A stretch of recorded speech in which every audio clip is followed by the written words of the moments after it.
ஆண்டவரும் இரட்சகருமாய் இயேசு கிறிஸ்துவின் நாமத்தினாலே இந்த தொலைக்காட்சி நேயர்கள் யாவருக்கும் எங்களது புதிய வருடத்தில் இந்த முதல் மாதத்தில் உங்களுக்கு நல் வாழ்த்துதலை நாங்கள் தெரிவித்துக் கொள்கிறோம். கடந்த ஆண்டு அநேக தேவ செய்திகளை கொடுத்த போது திரளான மக்கள் கண்டு தேவனை மகிமைப்படுத்தினீர்கள். இந்த ஆண்டும் கர்த்தருடைய சமூகத்தில் உங்களுடைய விசுவாசம் பெருகும்படி, ஆண்டவருடைய வருகைக்கு ஆயத்தமாகும்படி, திருச்சபைகள் பக்தி விருத்தி அடையும்படி, விசுவாச வாழ்க்கையில் இருக்கிறவர்கள் மீண்டும் தேவனிடத்தில் ஒரு மேலான கிருபை பெற்றுக்கொள்ளும்படியாக இந்த நாட்களிலே இந்த நிகழ்ச்சியை உங்கள் மத்தியிலே நாங்கள் பகிர்ந்து கொடுத்து கொண்டிருக்கிறோம். நீங்கள் திரளான மக்களுக்கு இந்த நிகழ்ச்சியை நீங்கள் அறிமுகப்படுத்துங்கள். இதன் மூலமாய் தேவனுடைய நாமம் மகிமைப்படட்டும். கர்த்தருடைய வசனம் விருத்தி அடைந்து தேவனுடைய மகிமை விளங்கட்டும். இந்த நாளிலும் கூட ராஜ மேன்மை கிரீடம் என்கிற ஒரு தலைப்பில் உங்கள் மத்தியில் இந்த செய்தியை நான் பகிர்ந்து கொள்ள விரும்புகிறேன். வெளிப்படுத்தின விசேஷம் 3 வசனம். இதோ சீக்கிரமாய் வருகிறேன், ஒருவனும் உன் கிரீடத்தை எடுத்துக்கொள்ளாதபடிக்கு உனக்குள்ளதை பற்றி கொண்டிரு. ஆண்டவருடைய வார்த்தையானது வரக்கூடிய காலங்களிலே இந்த பூமியிலே பயங்கரங்கள் நடக்கும். அதுக்கு பின்பதாக தேவன் தமது அன்பின் குமாரன் மூலமாய் இந்த உலகத்துக்கு நியமித்த அவருடைய வருகை குறித்து இதை சொல்லப்படுகிறது. இதோ சீக்கிரமாய் வருகிறேன், உன் கிரீடத்தை ஒருவரும் எடுத்துக்கொள்ளாதபடிக்கு உனக்குள்ளதை பற்றி கொண்டிரு. தேவன் தமது மகிமையுள்ள ராஜ்யத்தில் தம்மை விசுவாசிக்கிற மக்களுக்கு, தேவனுடைய திருச்சபையிலே ஊழியம் செய்யக்கூடிய மக்களுக்கு, ஆண்டவருக்காக நித்திய ஜீவனை சுதந்தரித்து கொள்ளும்படியாக அவருடைய மகத்துவமான நாமத்துக்கு சாட்சிகளாக வாழ்ந்தவர்களை அவர் கனப்படுத்தும்படியாக வைத்திருக்கிற ஒரு உன்னதமான ஸ்தானம்தான் பரலோக ராஜ்யத்தில் அவர்களுக்கென்று ஒரு சிங்காசனத்தை ஆயத்தப்படுத்தி அது ராஜாக்களாக அபிஷேகம் பண்ணப்பட்டதுக்கு அடையாளமாக அவர் கிரீடத்தை கொடுக்கிறார். அதை கொடுப்பதற்கு நம்மை அழைக்க சீக்கிரமாய் வரப்போகிறார். அவருடைய வருகையானது 2 விதத்திலே நடக்கும். முதல் அவர் மனுஷனாக வந்து போய்விட்டார். 2வது முறையாக அவர் இந்த பூமிக்கு நேரடியாக வருவதில்லை. அவர் தேவனுடைய வலது பார்சத்திலே சிங்காசனத்தில் அமர்ந்திருக்கிற இயேசு கிறிஸ்து அடிக்கப்பட்ட வண்ணமாகவே இன்றைக்கு இருக்கிறார். அது எதற்கென்றால் பூமியிலே ரட்சிப்பு நிறைவேறும்படியாக அவர் அமர்ந்து கொண்டிருக்கிறார். அதுக்கு பின்பதாக அவர் மணவாளனாக இந்த பூமியிலே ஆயத்தப்படுத்தின திருச்சபையை மத்திய ஆகாயத்தில் சந்திப்பதற்கு எடுத்துக்கொள்ளப்படுவதற்கு அடையாளமாக அவர் மணவாளனாக சிங்காசனத்தை விட்டு அவர் எழும்பி வருகிறார். அவர் மணவாளனுக்கு திருச்சபையானது மணவாட்டிக்குரிய ஸ்தானத்தை பெற்றுக்கொள்ள எதிர்கொண்டு போக வேண்டும். அதற்காகத்தான் அவர் சொல்லி இருக்கிறார், இதோ சீக்கிரமாய் வருகிறேன், ஒருவனும் உன் கிரீடத்தை எடுத்துக்கொள்ளாதபடி உனக்குள்ளதை பற்றி கொண்டிரு. ராஜகுமாரன் தன்னுடைய ராஜாத்தியை அல்லது ராஜாவினுடைய மணவாட்டியை அவர் சந்திக்கும் போது அவள் சிரசிலே பொற்கிரீடம் சூடி தன் அருகிலே அமர்த்து கொள்வார். அதற்கு அடையாளமாகத்தான் இந்த நாட்களிலே திருச்சபையை ஆயத்தப்படுத்த தேவன் விரும்புகிறார். அதுக்குரிய ஒரு தேவனுடைய வெளிப்பாடுகள் நிறைந்த ஒரு புஸ்தகத்தை உங்கள் மத்தியில் வைத்து நான் கடந்து போக விரும்புகிறேன். எஸ்தரின் புஸ்தகம் 1 2, 3, 4 வசனங்களை நாம் வாசிக்கலாம். ராஜாவாகி அகாஸ்வேரு சூசான் அரண்மனையில் இருக்கிற தன் ராஜ்யத்தின் சிங்காசனத்தின் மேல் வீற்றிருந்தான். அவன் தன் ராஜ்யபாரத்தின் 3ஆம் வருஷத்திலே தன்னுடைய பிரபுக்களுக்கும் ஊழியக்காரருக்கும் விருந்து பண்ணினான். அப்பொழுது பெர்சியா மேதியா தேசங்களில் உள்ள மகத்தானவர்களும் நாடுகளின் அதிபதிகளும் பிரபுக்களும் அவன் சமூகத்தில் வந்திருந்தார்கள். அவன் தன் ராஜ்யத்தின் மகிமையான ஐஸ்வர்யத்தையும் தன் மகத்துவத்தின் சிறந்த பிரதாபத்தையும் அநேக நாளாகிய 180 நாளளவும் விளங்க செய்து கொண்டிருந்தான். ஆக அர்தசெஸ்டாவின் நாட்களுக்கு பின்பு ஆகாஸ்வேரு மேதிய பெர்சிய ராஜ்யத்தின் சக்கரவர்த்தியாக பொறுப்பேற்று கொண்ட பின்பு அவன் தன்னுடைய ராஜ்யத்தில் 127 தேசங்களை சேர்ந்த பிரபுக்களுக்கும் தலைவர்களுக்கும் ஊழியக்காரர்களும் சுமார் 180 நாட்கள் அளவும் ஒரு பெரிய விருந்து செய்தான் என்று வேதம் சொல்லுகிறது. ஆக அவர்களை மகிழ்விக்க, அவர்களோடு நல்ல ஆலோசனை சொல்ல, அவர்களை தேசத்தின் அதிபதிகளாக நியமித்த நாட்களில் அவர்கள் ராஜ்ய பாரத்தை சிறப்பாய் நடத்த வேண்டும் என்று 180 நாட்கள் சிறப்பான விருந்து அவர்களுக்கு பரிமாறப்படுகிறது. அவர்கள் விரும்புகிறதையெல்லாம் சாப்பிடலாம். அதுக்கு பின்பதாக எஸ்தர் 1:5 சொல்லுகிறது, அந்த நாட்கள் முடிந்த பொழுது ராஜா சூசான் அரண்மனையில் வந்திருந்த பெரியோர் முதல் சிறியோர் மட்டுமுள்ள சமஸ்த ஜனங்களுக்கும் ராஜ அரண்மனையை சேர்ந்த சிங்கார தோட்டத்தில் உள்ள மண்டபத்தில் 7 நாள் விருந்து செய்வித்தான். ஆக 127 தேசங்களில் இருந்த பிரபுக்களெல்லாம் அதிபதிகளெல்லாம் கடந்து போன பின்பு சிறப்பாக சூசான் அரண்மனையிலே 7 நாள் அளவும் சிறப்பான விருந்து செய்கிறான். ஆக அங்கே இருக்கிற 7 விதமான பிரபுக்களுக்கும் அவனை சார்ந்தவர்களுக்கும் அவன் அருமையான விருந்து செய்கிறான். பெரியோர்கள் சிறியோர்கள் சமஸ்த ஜனங்களும் ராஜ அரண்மனை சேர்ந்த சிங்கார தோட்டத்தில் உள்ள மண்டபத்தில் அந்த 7 நாள் விருந்து செய்தான் என்று வேதம் சொல்லுகிறது. ஆக அப்படி 7 நாள் விருந்துக்கு என்பதாக அங்கே வெண்கல தூண்களின் மேலுள்ள வெள்ளி வளையங்களில் மெல்லிய நூலும் சிவப்பு நூலுமான கயிறுகளால் வெள்ளையும் பச்சையும் இளநீலமும் ஆகிய தொங்கு குதிரைகள் விதானித்திருந்தது. சிவப்பும் நீலமும் வெள்ளையும் கருப்புமான கற்கள் பதித்திருந்த தலவரிசையின் மேல் பொற்சரிகையும் வெள்ளிச்சரிகையுமான மெத்தைகள் வைக்கப்பட்டிருந்தது. பொன்னால் செய்யப்பட்ட நானாவிதமான பாத்திரங்களிலே பானம் கொடுக்கப்பட்டது. முதல் தரமான திராட்சரசம் ராஜஸ்திதிக்கு ஏற்க பரிபூரணமாய் பரிமாறப்பட்டது. அவரவருடைய மனதின்படியே செய்யலாம் என்று ராஜா தன் அரண்மனையின் பெரிய மனுஷருக்கெல்லாம் கட்டளையிட்டிருந்தபடியினால் முறைப்படி பானம் பண்ணினார்கள். ஒருவனும் பலவந்தம் பண்ணவில்லை.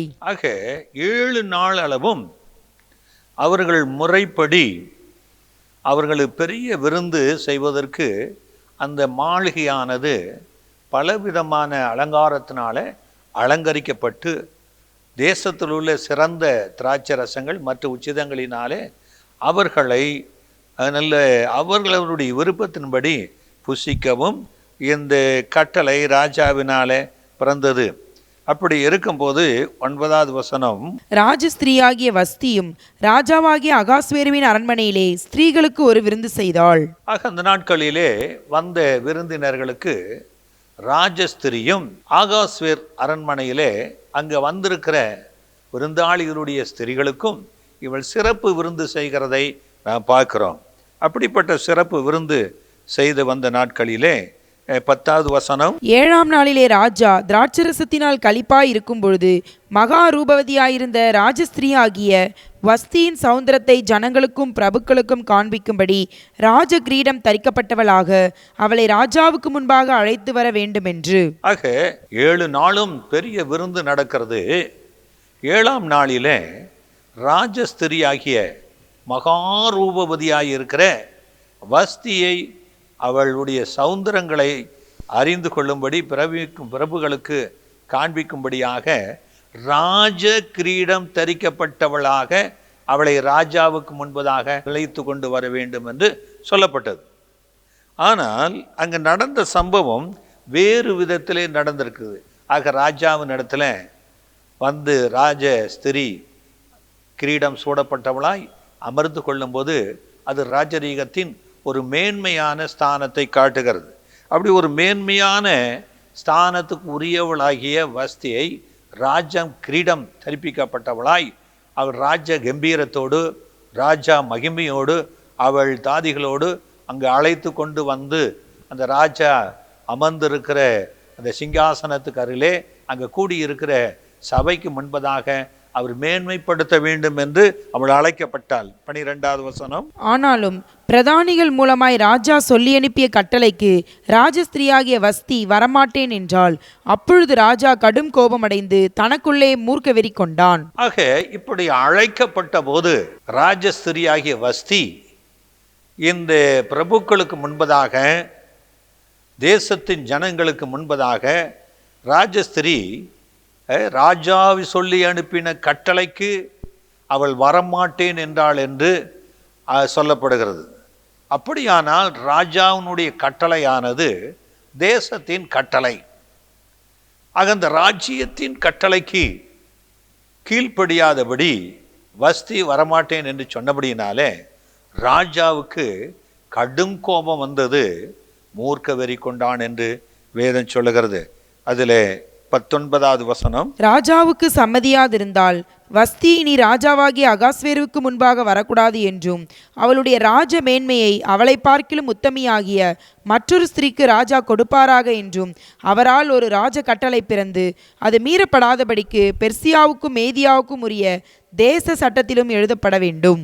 ஆக இப்படி ராஜாவின் கட்டளையை உதாசீனப்படுத்தின வஸ்தி அவள் ஒருபோதும் இனிமேல் ராஜாவினிடத்தில் வரக்கூடாது, அவளுக்கு இருக்கிற ராஜ மேன்மை இனிமேல் அவளை பார்க்கிலும் வேறொரு பெண்ணுக்கு கொடுக்கப்பட வேண்டும் என்று அங்கே இருக்கிற 7 பிரபுக்களும் அங்கே இருக்கிறதான எல்லா பிரதானிகளும் ஒரு ஏக மனதாக தீர்மானம் பண்ணுகிறார்கள். காரணம் என்னவென்றால், ராஜாவினிடத்தில் நடக்கிற இந்த சம்பவமானது 127 தேசங்களிலும் சொல்லப்படும். அப்படி சொல்லப்படும் போது ஒரு புருஷனுடைய கட்டளைக்கு பெண்கள் கீழ்ப்படியாவிட்டால் தேசமெங்கும் இருக்கிற ஜனங்கள் மத்தியில் அசட்டையும் அலட்சியம் உண்டாகும். இது தேசத்தில் பெரிய கொந்தளிப்பு உண்டாகும்.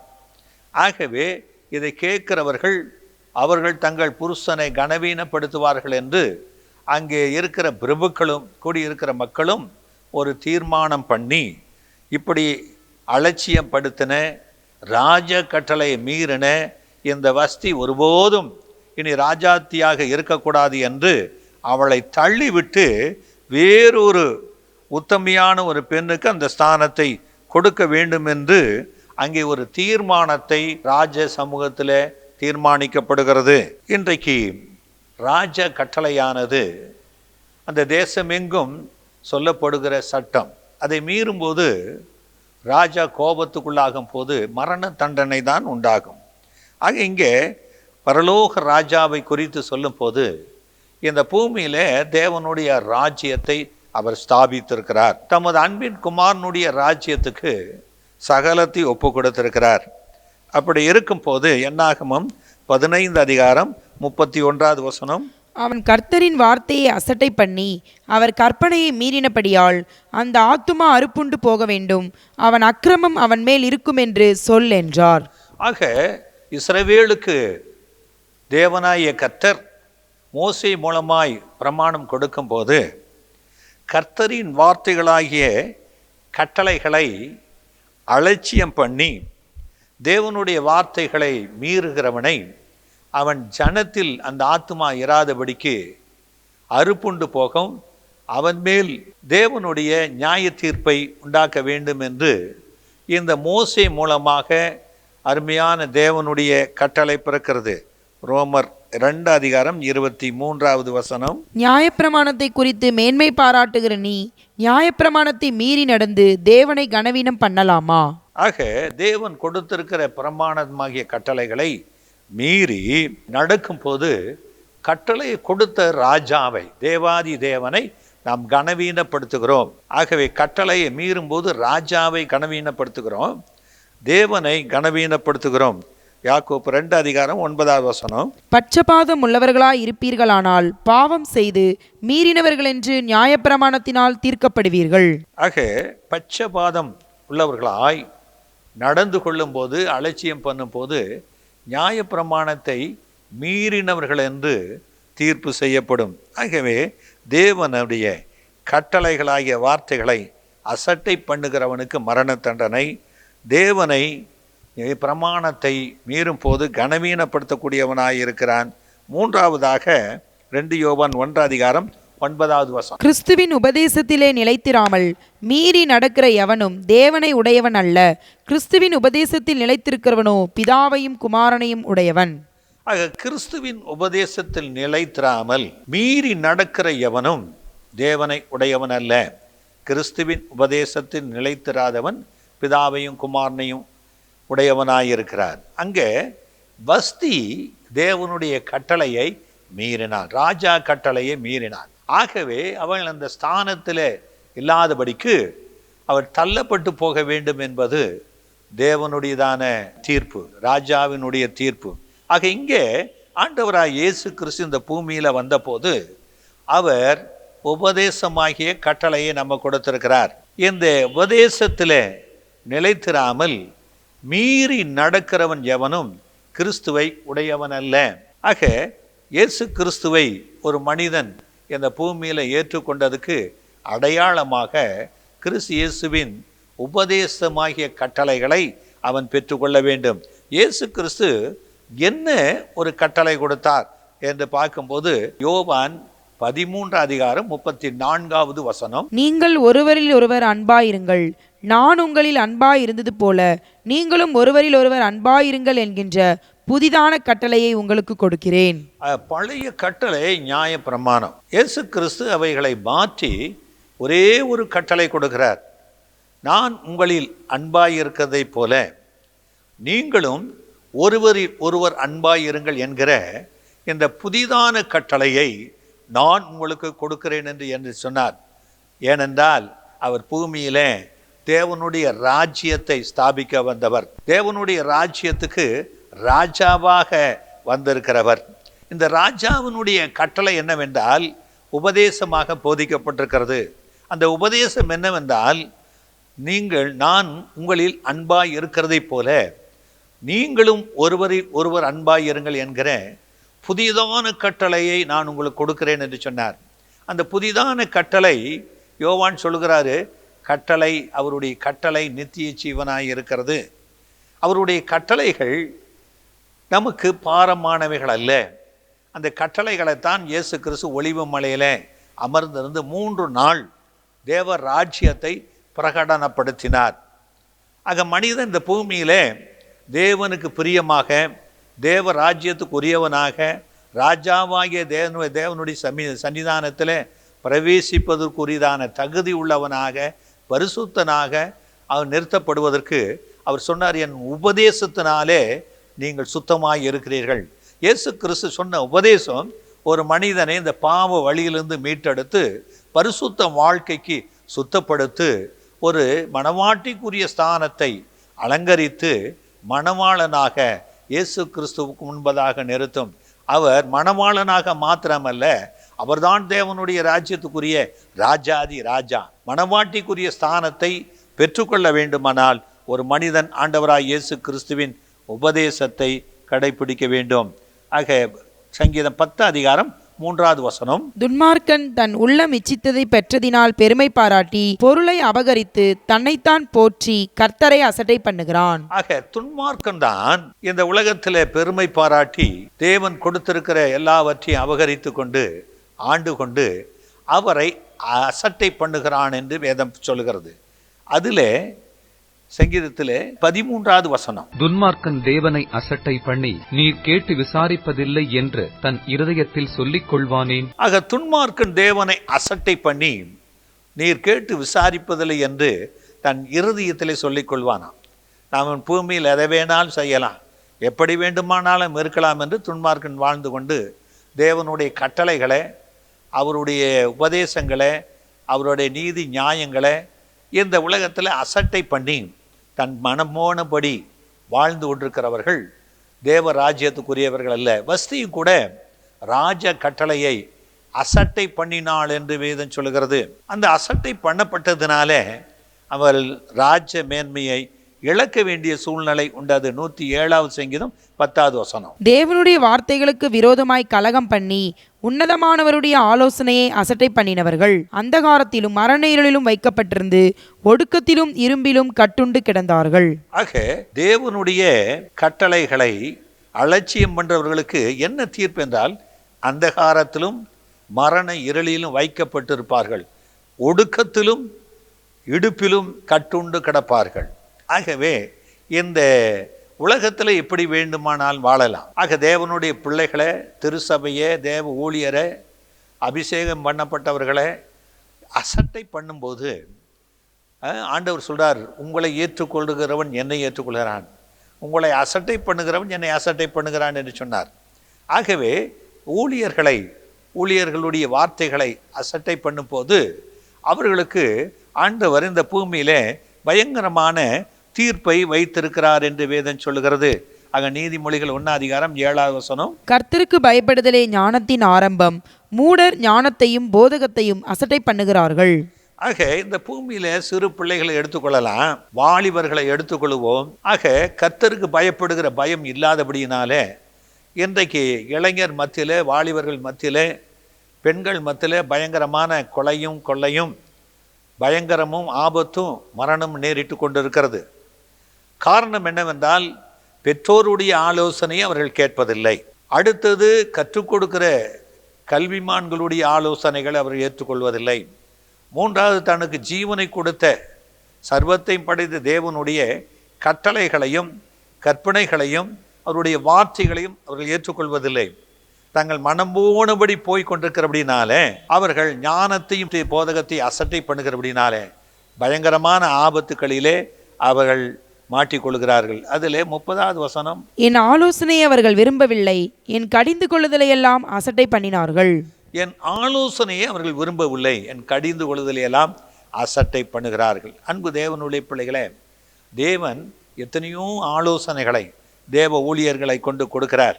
ஆனால் அதை என்ன செய்வதில்லை, இன்று இருக்கிற சமுதாயம் ஏற்றுக்கொள்ளவில்லை. இதனாலே பயங்கரமான உலகத்தில் அழிவும் ஆபத்தும் நேரிடுகிறது. அநேக இளம் பிள்ளைகள் அகாலமான மரணத்துக்குள்ளே போகிறார்கள். நீதிமொழிகள் 23:22 உன்னை பெற்ற தகப்பனுக்கு செவிகொடு, உன் தாய் வயது சென்றவள் ஆகும்போது அவளை அசட்டை பண்ணாதே. ஆக உன்னை பெற்ற தகப்பனுக்கு செவிகொடு, உன் தாய் வயது சென்றவள் ஆகும் போது அவளை அசட்டை பண்ணாதே. இது யாருடைய கட்டளை? கர்த்தர் கொடுத்து இருக்கிறது. ஆக இன்றைக்கு பெற்றோருடைய ஆலோசனைகளை கேட்பதில்லை, தகப்பனுடைய வார்த்தைக்கு செவி கொடுப்பதில்லை, அசட்டை பண்ணுதல் அதிகமாக இருக்குது. நீதிமொழிகள் 30:17 தகப்பனை பரியாசம் பண்ணி தாயின் கட்டளையை அசட்டை பண்ணுகிற கண்ணை நதியின் காகங்கள் பிடுங்கும், கழுகின் குஞ்சுகள் தின்னும். ஆக தகப்பனை பரியாசம் பண்ணி தாயின் கட்டளைகளை அசட்டை பண்ணுகிறவனுடைய கண்களை நதியின் காகங்கள் பிடுங்குமாம், கழுகின் குஞ்சுகள் தின்னும். ஏனென்றால் இன்றைக்கு அநேகர் தகப்பனை வயசாயிடுச்சு, உங்கள் காலம் வேற, இந்த போதனையெல்லாம் இங்கே எடுக்காது, இன்றைக்குள்ள நவீன காலம் என்று சொல்லி பரியாசம் பண்ணுகிற ஒரு பெரிய கூட்டத்தை பார்க்குறோம். ஆக தாயின் போதகத்தை தள்ளி, தாய் சிறு குழந்தையிலிருந்து அது வளர்க்கும் போது அந்த போதகத்தை தள்ளி விடுகிறதுனால அவர்களுக்கு எப்படிப்பட்டதான தீர்ப்பை தேவன் எழுதி வைத்திருக்கிறார்னா, நதியின் காகங்கள் அவனை தின்னும், கழுகு குஞ்சுகள் சாப்பிடுமா. ஆக ஆக்சிடெண்ட் ஆகி வனாந்தரத்தில் கிடக்கும் போது காகங்கள் அதை சாப்பிடும் என்று வேதம் சொல்லுகிறது. ஆகவே மனிதன் தேவனை அசட்டை பண்ணக்கூடாது. மத்திய 22:5 அழைக்கப்பட்டவர்களோ அதை அசட்டை பண்ணி ஒருவன் தன் வயலுக்கும் ஒருவன் தன் வியாபாரத்திற்கும் போய்விட்டார்கள். ஆக ஆண்டவராக இயேசு கிறிஸ்து இந்த பூமியில் இருந்தபோது அவர் ஒரு உவமையை சொன்னார். ஒரு பெரிய விருந்து ஆயத்தமாக்கப்பட்டிருக்கிறது. ஆக அநேகரை அவர் அழைத்து அனுப்புகிறார். அழைக்கப்பட்ட போது அழைக்கப்பட்டவர்கள் ஒரு வயலுக்கும் மற்றுமாக எருதை சோதித்து பார்க்க, இன்னும் தன்னுடைய சொந்த மனைவியை நேசிக்க போய்விட்டார்கள் என்று வேதம் சொல்லுகிறது. ஆக தேவனுடைய அழைப்பை அசட்டை பண்ணினார்கள். அன்பு தேவனுடைய பிள்ளைகளே, இன்றைக்கும் தேவனுடைய அழைப்பு வனாந்தரங்களிலே, தெருக்களிலே, பல கிராமங்களிலே கூவி அழைக்கிறது. வருத்தப்பட்டு பாரம் சுமக்கிறவர்களே, நீங்கள் எல்லாரும் என்னிடத்தில் வாருங்கள், நான் உங்களுக்கு இளைப்பாறுதல் என்று சொன்ன ஆண்டவருடைய உன்னதமான வார்த்தையை சொல்லி அழைக்கும் போது அது அந்நிய காரியமாக எண்ணிக் கொடுக்கிறார்கள். அது தேவனுக்கு தூரமானதாக எண்ணிக்கொள்கிறார்கள். இந்த அழைப்பை பெற்றுக்கொண்டு அசட்டை பண்ணுகிறவர்களுக்கு தேவன் நீதியான தீர்ப்பை வைத்திருக்கிறார். 1 தெசலோனிக்கேயர் 4:8. ஆகையால் அசட்டை பண்ணுகிறவன் மனுஷரை அல்ல, தமது பரிசுத்த ஆவியை நமக்கு தந்தருளின தேவனையே அசட்டை பண்ணுகிறான். ஆக அசட்டை பண்ணுகிறவன் மனுஷனை அல்ல, தேவனுடைய ஆவியானவரை அசட்டை பண்ணுகிறான். 2 பேதுரு 2:9, 10. கர்த்தர் தேவ பக்தி உள்ளவர்களை சோதனை நின்று ரட்சிக்கவும் அக்கிரமக்காரரை ஆக்கினைக்குள்ளாக நியாய தீர்ப்பு நாளுக்கு வைக்கவும் அறிந்திருக்கிறார். விசேஷமாக அசுத்த இச்சையோடே மாம்சத்திற்கேற்றபடி நடந்து கர்த்தர்த்துவத்தை அசட்டை பண்ணுகிறவர்களை அப்படி செய்வார். ஆக கர்த்தர் தேவ பக்தி உள்ளவர்களை அவர் வரக்கூடிய அழிவிலிருந்து, ஆபத்திலிருந்து ரட்சிக்க அறிந்திருக்கிறார். ஆனால் கர்த்தத்துவத்தை அசட்டை பண்ணக்கூடியவர்களை சோதனை நாளிலிருந்து அவர் நியாயம் தீர்க்கும்படி தேவன் அவர் அறிந்திருக்கிறார். யோபின் புஸ்தகம் 19:9. என்னிலிருந்த என் மகிமையை அவர் உரிந்து கொண்டு என் சிரசின் கிரீடத்தை எடுத்து போட்டார்.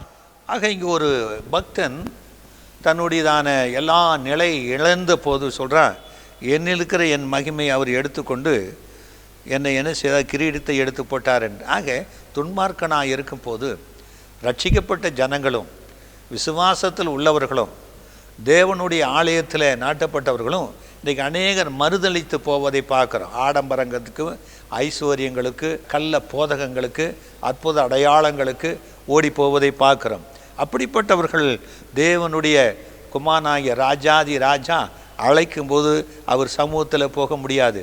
அவர்கள் கிறிஸ்துவின் சத்தியத்தை அசட்டை பண்ணுவதனால அவர்களுக்குரிய கிரீடத்தை அவர் உரிந்து போடுவார் என்று வேதம் சொல்லுகிறது. எஸ்தரின் புஸ்தகம் 2:17. ராஜா சகல ஸ்திரீகளை பார்க்கிலும் எஸ்தர் மேல் அன்பு வைத்தான். சகல கன்னிகைகளை பார்க்கிலும் அவளுக்கு அவன் சமூகத்தில் அதிக தயையும் பட்சமும் கிடைத்தது. ஆகையால் அவன் ராஜ கிரீடத்தை அவள் சிரசின் மேல் வைத்து அவளை வஸ்தியின் ஸ்தானத்தில் பட்டத்து ஸ்திரீயாக்கினான். ஆக எஸ்தர் என்கிற ஒரு பெண்ணை 6 மாதம் வெள்ளை பொலத்தினாலும் 6 மாத சுகந்த வஸ்துக்களினாலும் அவள் சுத்திகரிக்கப்பட்டு ராஜாவின் இடத்திலே கொண்டு வரப்பட்ட போது ராஜா அவள் மேலே பிரியப்பட்டு வஸ்தியை ஸ்தானத்திலிருந்து, ராஜஸ்தானத்திலிருந்து தள்ளிவிடப்பட்டு அவளுடைய கிரீடத்தை எடுத்து இந்த எஸ்தரின் சிரசிலே வைத்து அவளை ராஜாத்தி ஆகிய வஸ்தியின் ஸ்தானத்தில் ராஜாத்தி ஆக்கினார். அன்பு தேவனுடைய பிள்ளைகளே, இன்றைக்கும் கூட உங்களுக்கு ஒரு சிங்காசனம் ஆயத்தமாக்கப்பட்டிருக்கிறது. ஆக திருசபையானது கிறிஸ்து இயேசுவின் ராஜாதி ராஜரீகத்துக்கு, சிங்காசனத்துக்கு அருகிலே அவர் அமர்த்தி கொள்ளும்படி ராஜஸ்திரியாக திருசபை எடுத்துக்கொள்ளப்பட வேண்டும். ஆக ஒரு பெரிய சம்பவம் என்னவென்றால், வஸ்தி கீழ்ப்படியாமையினாலும் அசட்டையினாலும் ராஜ கட்டளையை உதாசீனப்படுத்தினதினாலும் அவள் தள்ளப்பட்டாள். இன்றைக்கும் திருசபைகளானது ராஜாவின் கட்டளை ஆகிய உபதேசத்தை அலட்சியப்படுத்தும் போது, தனிப்பட்ட ஒரு மனிதன் திருசபையை அசட்டை பண்ணும் போது, தனிப்பட்ட விசுவாச மக்கள், ஊழியர்கள் தேவனுடையதான கற்பனைகளுக்கு தூரமாய் நடக்கும்போது அவர்களுக்குரியதான ஸ்தானத்திலிருந்து அவர் தள்ளப்பட்டு அவர்கள் கிரீடம் வேறொருக்கு கொடுக்கப்படும் என்று வேதம் சொல்கிறது. ஆகவே இந்த அருமையான சந்தர்ப்பத்தில் இந்த வார்த்தைகளை கேட்டுக்கொண்டிருக்கிற அன்பு தேவனுடைய பிள்ளைகளே, யாக்கோபு 1:12. சோதனையை சகிக்கிற மனுஷன் பாக்கியவான், அவன் உத்தமன் என்று விளங்கின பின்பு கர்த்தர் தம்மிடத்தில் அன்பு கூறுகிறவர்களுக்கு வாக்குத்தத்தம் பண்ணின ஜீவ கிரீடத்தை பெறுவான். ஆக தம்மிடத்தில் அன்பு கூறுகிறவர்களுக்கு வாக்குத்தத்தம் பண்ணப்பட்ட ஜீவ கிரீடத்தை பெறுவான். ஆகவே சபையானது வரக்கூடிய சோதனை காலங்கள் இருக்கிறது, பயங்கரங்கள் நடக்கிறது. அதில் எல்லாம் சகித்திருந்து பொறுமையாயிருந்து உத்தமன் என்கிற ஒரு பெயரை பெற்றுக்கொண்டு கர்த்தருடைய சமூகத்தில் வரும்போது அவர் பார்த்து சொல்ல, உத்தமியே, என் புறாவே, என் ரூபபதியே, என் மணவாளியே என்று அழைக்க வேண்டும். அப்படிப்பட்ட ஒரு ஸ்தானத்தில் அழைக்கும் போது அவள் உத்தம ராஜஸ்திரியாக கிரீடம் சூடப்பட்டு தன் அருகிலே அமர்த்தி கொள்வார் என்று வேதம் சொல்கிறது. 1 பேதுரு 5:4. அப்படி செய்தால் பிரதான மேய்ப்பர் வெளிப்படும் பொழுது மகிமையுள்ள வாடாத கிரீடத்தை பெறுவீர்கள். அவர் கொடுக்கிற கிரீடம் மகிமையான வாடாத கிரீடம். லேவியராகம் 21:12. பரிசுத்த ஸ்தலத்திலிருந்து புறப்படாமலும் தன் தேவனுடைய பரிசுத்த ஸ்தலத்தை பரிசுத்த குலைச்சல் ஆக்காமலும் இருப்பானாக. அவனுடைய தேவனின் அபிஷேக தைலம் என்னும் கிரீடம் அவன் மேல் இருக்கிறதே, நான் கர்த்தர். அபிஷேக தைலம் அவன் மேல், கிரீடம் அவன் மேல் இருக்கிறது. ஆகவே அந்த கிரீடத்தை சூட்டி கொண்டவர்கள் பரிசுத்த குலைச்சல் ஆக்கக்கூடாது. ஆக வஸ்தி தேவ கட்டளையை மீறி அவர் பரிசுத்த குலைச்சல் ஆக்கினபடினாலே அந்த ஸ்தானத்திலிருந்து தள்ளப்பட்டு போனால், திருசபையே, தேவனுடைய மக்களே, விசுவாச குடும்பங்களே, இந்த உலக ஆசைக்காக, ஆஸ்திக்காக, இந்த உலகத்தின் ஆடம்பரங்களுக்காக, சுகபோகமான வாழ்க்கைக்காக கிறிஸ்துவின் கட்டளைகளை உபதேசத்தை மீறி நடந்து உங்களுக்குரிய கிரீடத்தை இழந்து போகாதபடி அபிஷேக கிரீடத்தை நீங்கள் சூடி இருக்கிறீர்கள், அதை காத்து கொள்ளுங்கள். இதோ சீக்கிரமாய் வருகிறேன், அவனுக்கு அளிக்கும் பலன் என்னோட வருகிறது. உன்னுடைய கிரீடத்தை இழந்து போகாதபடி அந்த கிரீடத்தை காத்துக்கொள், இது சீக்கிரமாய் வருகிறேன் என்று சொல்கிறார். கர்த்தராகிய இயேசு கிறிஸ்துவே சீக்கிரம் வாரும் என்று அழைப்போம். ஆண்டவர் உங்களை ஆசீர்வதிப்பாராக. எங்கள் சபையின் ஞாயிறு ஆராதனை நேரங்கள்: ஆங்கில ஆராதனை காலை 7 மணி முதல் 8:30 மணி வரை, தமிழ் ஆராதனை காலை 8:30 மணி, தெலுங்கு மற்றும் தமிழ் ஆராதனைகள் மாலை 7:30 முதல் 9 மணி வரையிலும் நடைபெறுகிறது. இவ் ஆராதனைகளில் பங்கு பெற்று இறையாசியை பெற்று மகிழுங்கள். மேலும் ஒவ்வொரு வெள்ளிக்கிழமை தோறும் பகல் 11 மணிக்கு உபவாச ஜெபமும் நடைபெறுகிறது என்பதை தெரிவித்துக் கொள்கிறோம். Reverend J. ஜோதி பிரகாசம், புதிய சுவிசேஷ கிறிஸ்தவ திருச்சபை, ராஜீவ் காந்தி சாலை, OMR, புனித தோமா தெரு, எகாட்டூர், சென்னை 130.